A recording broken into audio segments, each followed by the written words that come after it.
이 이야기는 아무랬던 민족의 순환기와 격동기의 역사를 살다 갔던 영원한 야인 김두한의 삶을 극화한 것이다.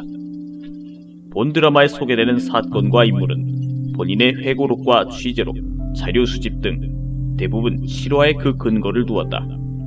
그러나 드라마의 원만한 진행을 위하여 시대와 역사적 상황을 운영하는 인물 일부분에서는 픽션을 가감했으며 실존 인물의 개인적 인권을 보호하기 위하여 상당 부분의 생존 인물들에 대해서는 가명을 사용했음도 아울러 밝혀둔다. 1966년 9월 22일 김두한이 생애 두 번째로 국회의원 활동을 하고 있던 이때는 5.16 군사 쿠데타 이후 박정희 정권 6년째 접어드는 시기로서 제3공화국의 국회 본회의가 막바지에 이르고 있었던 때였다.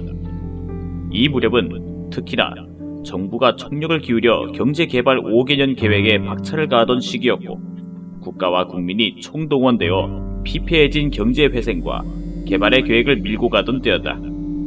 그런데 그 국가적 대사업에 찬물을 끼얹는 사건이 터졌고 국회에서는 이 문제로 열일 엄청난 소요에 휘말려 있었다. 사건이란 다름 아닌 모 재벌 기업의 사카린 밀수 사건이었다. 그리고 그로 인해 이날 열린 국회는 우리나라 의정 사상 유례가 없는 최악의 날로 기록되게 된다. 미화 경부. 그는 종로서에서 무척 오랫동안 활동한 베테랑 형사였다. 그는 고등계 경부로서 거의 해방 전까지 그곳에 근무하며 무수한 독립지사들을 체포하는 데 공을 세운 자였다.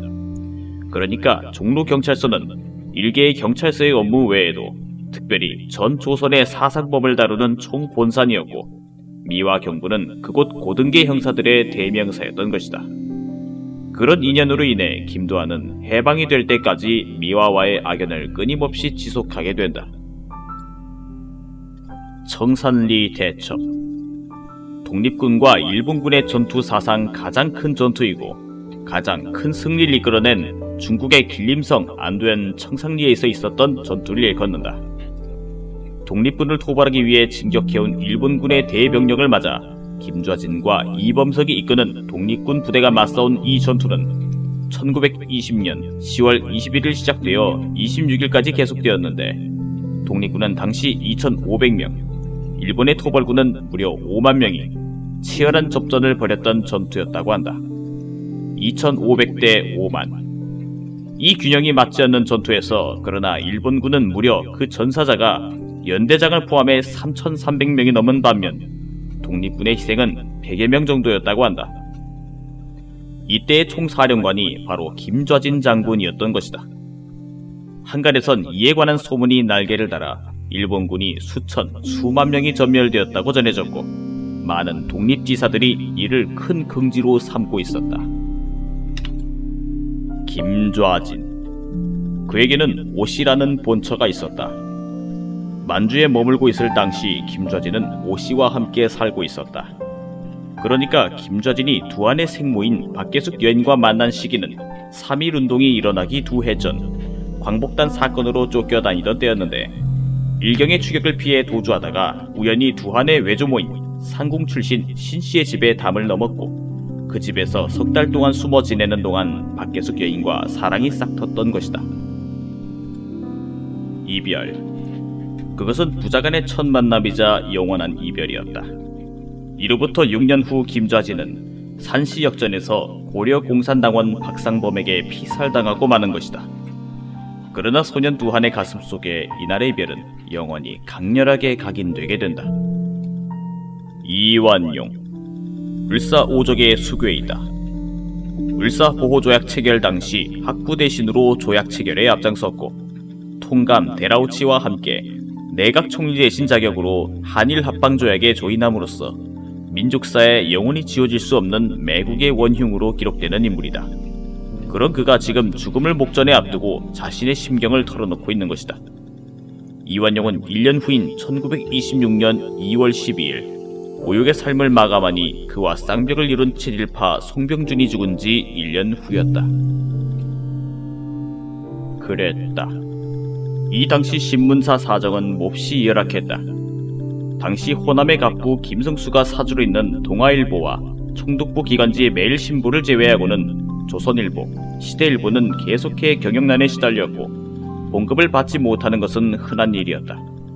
그중 시대일보는 초대 사장 최남선이 1년도 못 되어 물러나고 훗날 임꺽정의 저자로 유명해지는 벽초, 홍명희 등 경영진이 계속해 바뀌는 것은 물론 신문사 이름도 시대일보에서 중외일보로 다시 중앙일보 그리고 조선중앙일보로 바뀌는 역경을 계속하게 된다.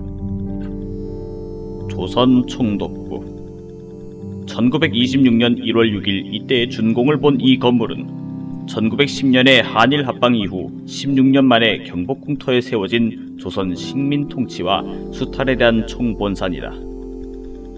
공사 시작 9년의 긴 세월에 걸쳐 당시로서는 동양 최대의 석조 건물로 지어진 이곳은 1945년 해방 이후에도 정부 청사로 쓰이는 등 숱한 역사의 영역을 간직해오다가 제6공화국 김영삼 대통령의 재임 시인 1996년 12월 26일 그 치욕스러운 자취를 감추게 된다.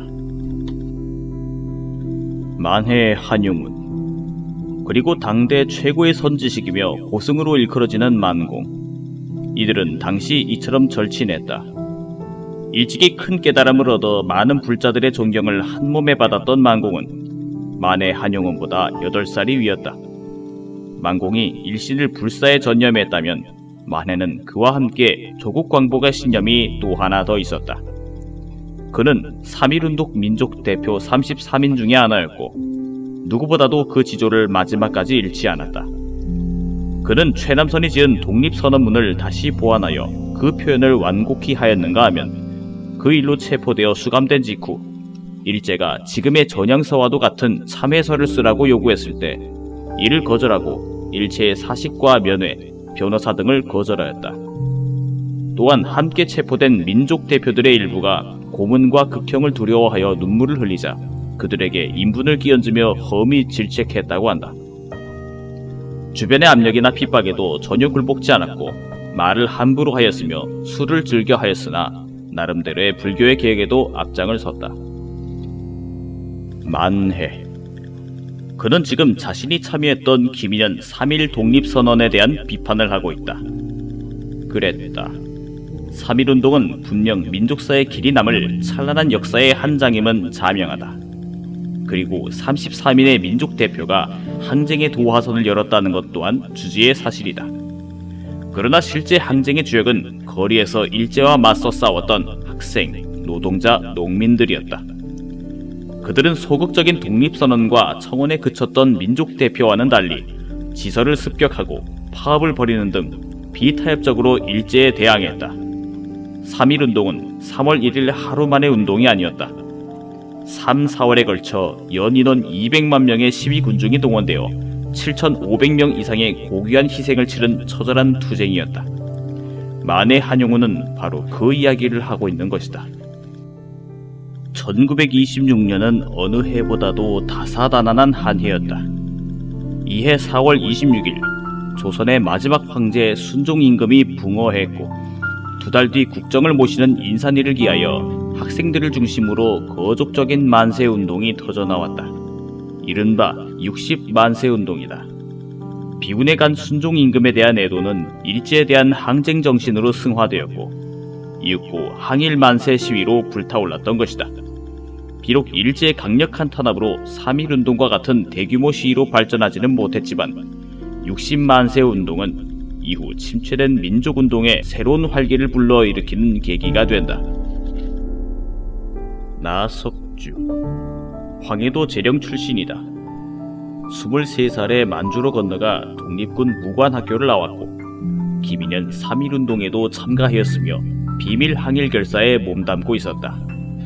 군자금 모금과 친일파 숙청 등 숱한 독립운동에 참가하였으며 한때 임시정부와 정부 요인의 경호를 담당하기도 했었다. 그리고 김구 예하의 의열단원으로서 이때 우리의 경제를 송두리째 말살하려는 일본의 대표적 주구 세력인 동양척식 주식회사와 식산은행에 폭탄을 투척하고 순국하니 그의 나이 35이었다.